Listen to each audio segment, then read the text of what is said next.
Você se sente travada, insegura e na hora da parada cardiorrespiratória você acaba congelando mesmo ou você acaba nem sabendo o que fazer na hora que o paciente ele para. Ou ainda, a única opção para você acaba sendo correr para chamar o médico.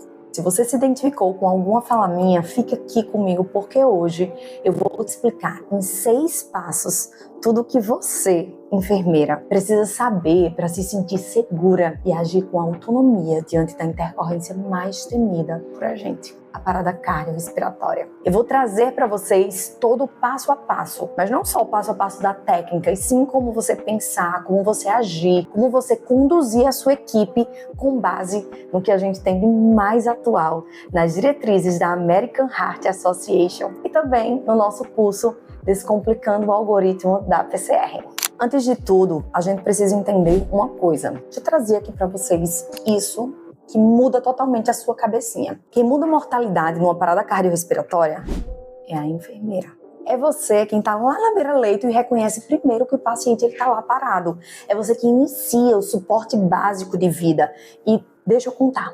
É um suporte básico de vida bem feito, bem executado, com a técnica correta, com aquela maestria ali de você liderar, que garante a chance desse paciente ele sobreviver. É o que modifica a mortalidade. Então, se você ainda acredita que a parada é só com o médico, tá na hora de você mudar esse seu raciocínio. Porque a partir do momento em que você reconhece que o paciente ele tá numa parada cardiorrespiratória, você acaba se tornando o responsável por modificar aquele desfecho do paciente. Você, enquanto enfermeira, lá na beira-leito, identificando junto com a sua equipe de técnicos de enfermagem, você é capaz de modificar esse desfecho de mortalidade com base no suporte básico muito bem feito. Então, a primeira coisa, enfermeira, que a gente precisa modificar tá aqui, ó. Porque uma enfermeira segura, ela pensa assim: o que é que o meu paciente tem? O que é que o meu paciente tem? Uma enfermeira, dona do plantão, com autonomia, segura do que está fazendo, ela já pensa assim nesse momento: o que é que meu paciente ele precisa? E sabe o que é isso? É a mudança de raciocínio que ela tem. E essa mudança de raciocínio, ela vai salvar vidas. Quando alguém diz: enfermeira, o paciente está aqui estranho, na mesma hora ela vai acionar o mindset do emergencista dela. Ela vai lá para a cena, vai checar a segurança, né, se precisar, mas enfim, vai avaliar se o paciente ele está aparentemente consciente ou aparentemente inconsciente. Ela sabe que se ele estiver aparentemente inconsciente, quando ela está se aproximando, ela já está caindo ali dentro do algoritmo de reanimação cardiopulmonar, de parada cardiorrespiratória, né? Então ela vai para o segundo passo, que é avaliar a responsividade desse paciente. Então, depois de avaliar, chamando mesmo esse paciente, tocando esse paciente, aí sim ela vai pedir ajuda com a comunicação em circuito fechado. Nada de alguém chama aí o médico, não. Uma enfermeira, dona do plantão, ela fala assim. Uma enfermeira dona do plantão, ela fala assim: Mariana, traz o carrinho de emergência e o desfibrilador. Ela atribui. E Mariana, como já é membro daquela equipe, ela responde: estou indo providenciar o carrinho de emergência e o desfibrilador. E aí, quando essa enfermeira ela vê que não tem pulso, que o paciente não respira, ela não sai para chamar ninguém, não. Ela entende que naquela hora ela é peça fundamental. Ela começa as manobras de reanimação cardiopulmonar de maneira efetiva. Ela entende que ali ela é peça fundamental nesse processo de reanimação cardiopulmonar. E esse é o primeiro passo, é o raciocínio dela. Ela modificou o entendimento para o que o paciente precisa e conseguiu agir. E agora eu trago o segundo ponto para vocês, que são as compressões. E aqui entra o ponto que muda desfecho do paciente mesmo. Aqui está a cereja do bolo das condutas da enfermeira, que são as compressões torácicas de alta qualidade, que a American Heart traz de maneira tão clara. Agora, dona, a gente vai falar de compressão torácica, não de maneira assim vazia, mas sim entendendo que ela é o coração da RCP. Porque o que muda o desfecho do paciente não é a adrenalina, não é o tubo, não é isso. É a compressão bem feita. É uma compressão de alta qualidade. A American Heart ela é muito, muito clara quando ela traz esse aspecto de que o que impacta a sobrevivência do paciente é a qualidade da compressão que está sendo realizada. E quando eu falo em qualidade, digamos assim, né, eu estou falando especialmente assim da técnica da execução. Então preste aqui atenção. Primeiro ponto, você precisa posicionar bem suas mãos no centro do tórax do paciente, na metade inferior do externo, tá? Nada de comprimir o paciente na região das costelas, na região do abdômen, não, isso vai causar iatrogenia nesse paciente,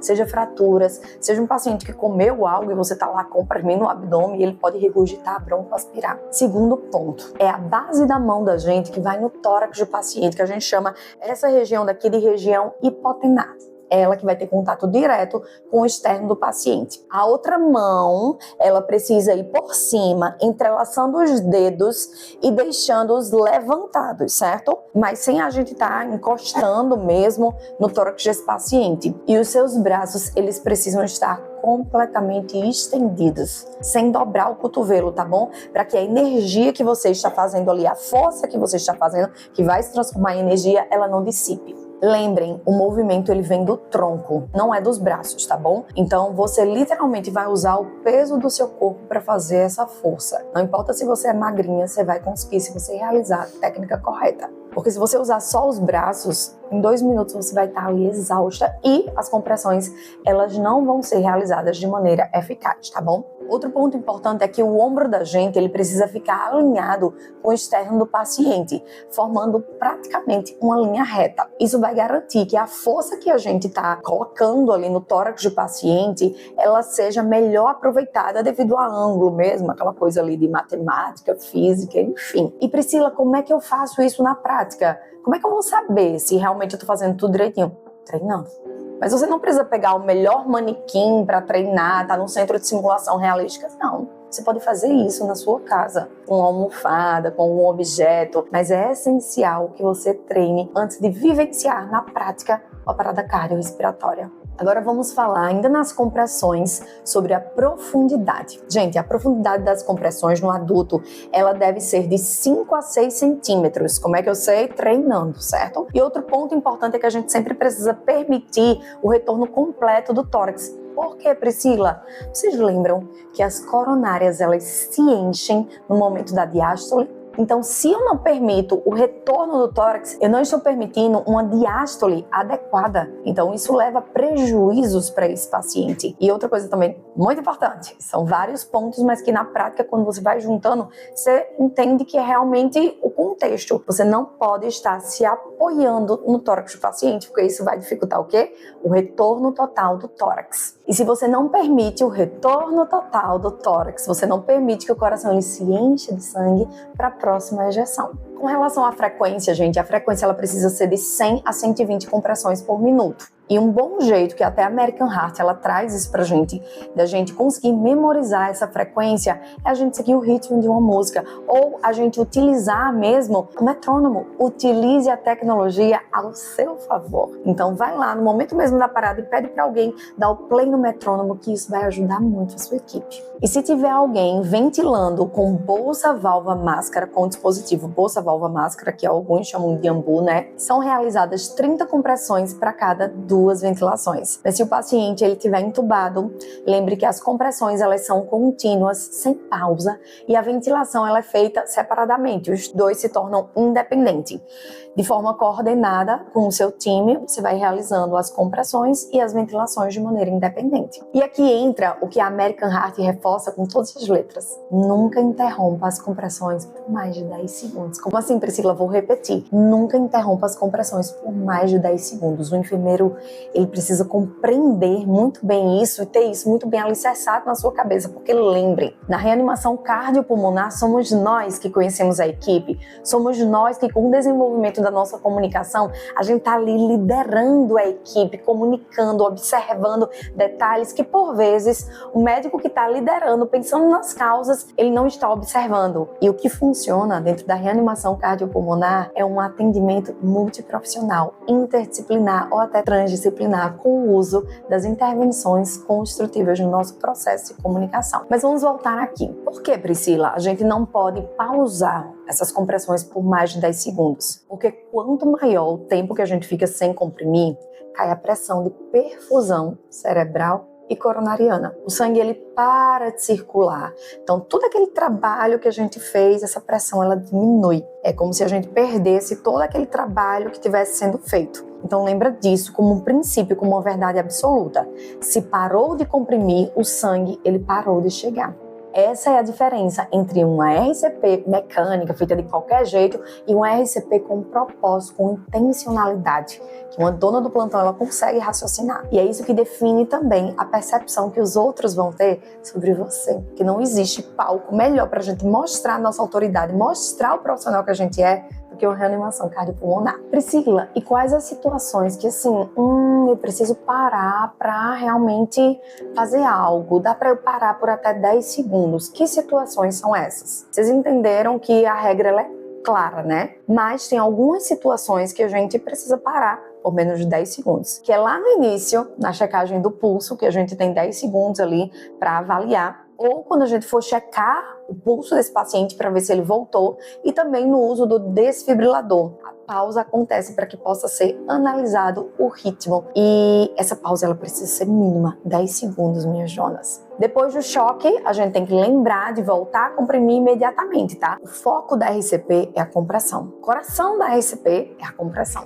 Uma frequência de 100 a 120 por minuto, uma profundidade de 5 a 6 centímetros no adulto. E donas, nada de hiperventilar o seu paciente, tá bom?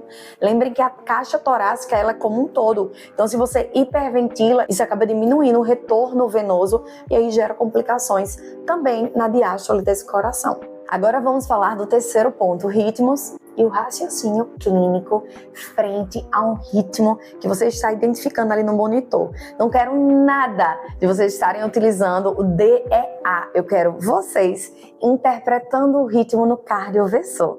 Então vamos lá. Nós sabemos que existem dois grandes grupos, né, de ritmos na parada cardiorrespiratória, que são os ritmos chocáveis e os ritmos não chocáveis. Nos ritmos chocáveis, o que é que a gente tem? Fibrilação ventricular e taquicardia ventricular, que precisa ser sem pulso, né? Já nos ritmos não chocáveis, eu tenho a assistolia, né, que é a linha isoelétrica que a gente vê, que a gente precisa fazer aquele protocolo da cagada para realmente avaliar se esse paciente ele tem uma linha isoelétrica ou ele tem assistolia. Priscila, que protocolo é esse que a gente vai conferir? Cabos, ganho e derivação, para ver se realmente é uma assistolia ou é só ali uma linha isoelétrica por algum motivo. E atividade elétrica sem pulso. Esses são os dois ritmos não chocáveis. E o que é importante vocês saberem? Que um precisa chocar e o outro não precisa chocar? Certo.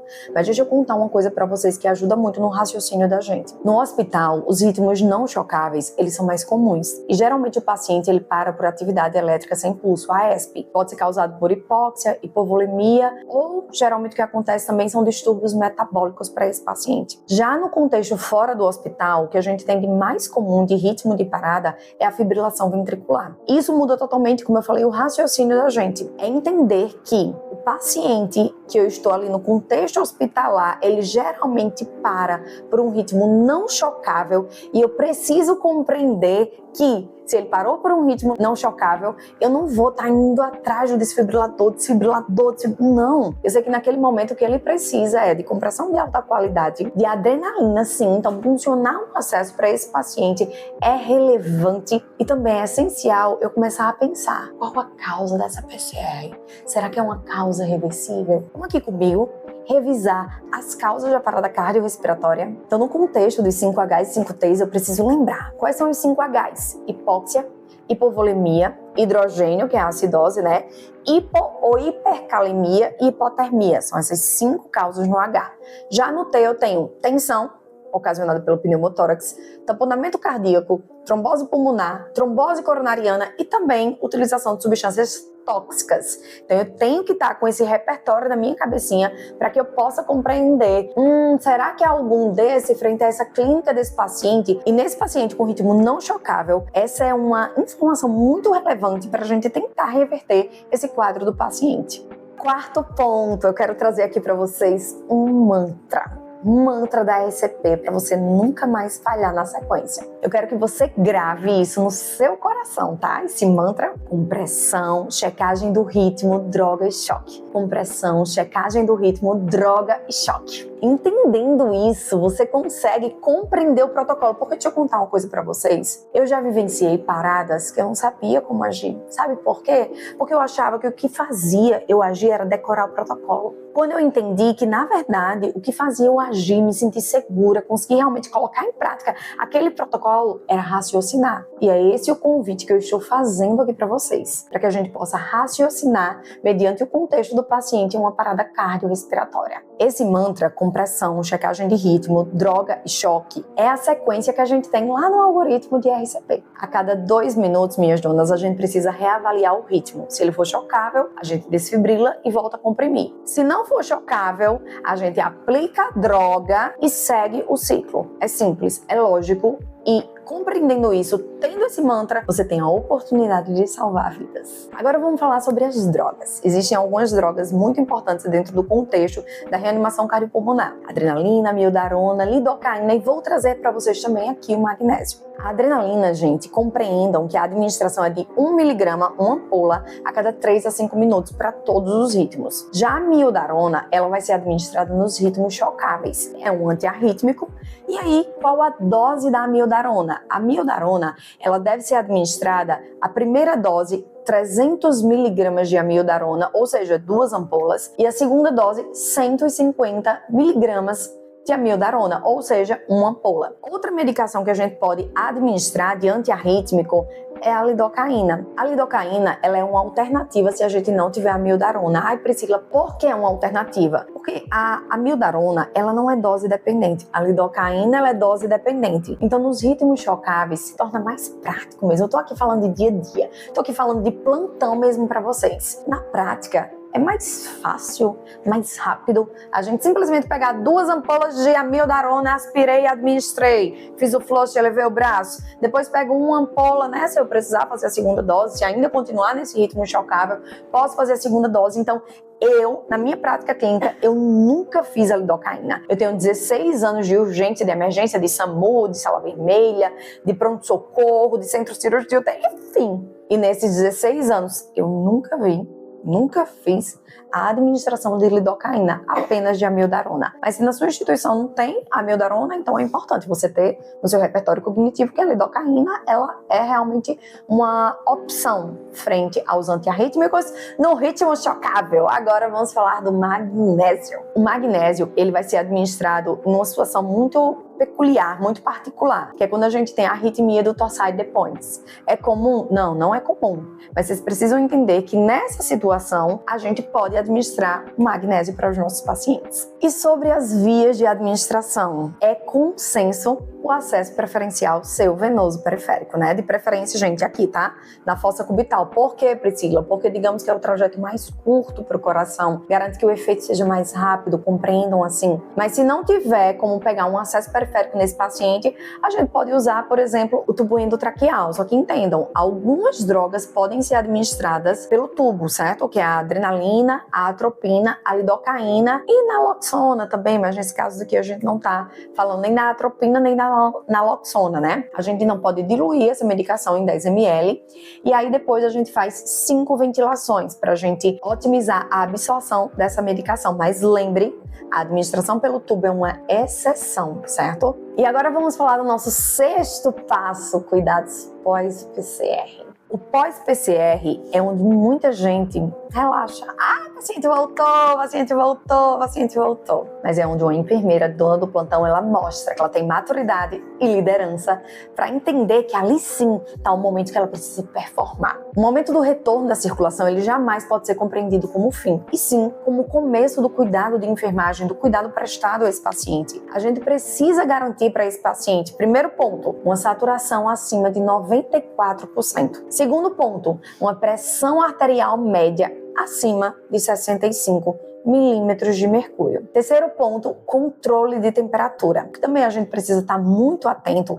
é com relação ao controle da glicemia, para que a gente mantenha uma glicemia estável para esse paciente nos cuidados pós-operatório. Minhas donas, e deixa eu falar aqui uma coisa muito relevante para vocês. É muito importante, dentro de todo esse processo, eu como enfermeira, compreender que a minha comunicação com a minha equipe, ela precisa ser em circuito fechado, ela precisa ser uma comunicação clara e precisa ser uma comunicação que passe segurança para a sua equipe. Nesse contexto que a gente tem, o paciente parado ali, muitos técnicos de enfermagem, eles olham pra gente assim, aflitos. Então eu preciso me posicionar, eu preciso me comunicar de maneira que passe para essa equipe que eu sou ali a pessoa que vai estar resolvendo, que vai estar dando atribuições, que vai estar realmente se posicionando como a líder deles. Então, minha dona, a partir de agora, eu quero que você pense diferente. A parada cardiorrespiratória não é o momento da gente se esconder atrás do scrub, atrás do jaleco, de chamar o médico, nada disso. É o momento que a gente tem de mostrar quem a gente é,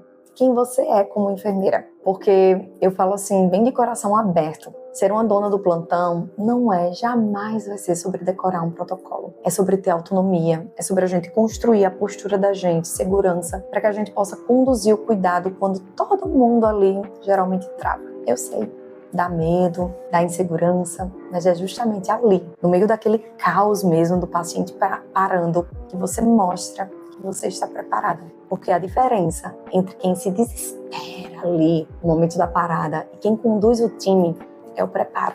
E é isso que eu quero que hoje você tenha: preparo e segurança para liderar uma parada cardiorrespiratória ponta a ponta, do início ao final. Então, se esse vídeo ele fez sentido para você e você quer entender na prática como é que você pode agir em cada uma das etapas da parada cardiorrespiratória, está aqui o link de uma aula completa do Descomplicando o Algoritmo da PCR. Lá no Descomplicando o Algoritmo da PCR, eu mostro tudo, todo passo a passo. Aqui foi só uma pincelada, do reconhecimento até os cuidados pós-PCR, sobre o desfibrilador, como é que maneja, sobre o dispositivo de assistência ventilatória, do jeitinho que acontece no plantão. Porque quem salva o paciente é o time, minhas donas. Agora, quem garante o resultado é a liderança da enfermeira. Eu te espero lá dentro, tá bom? Super beijo!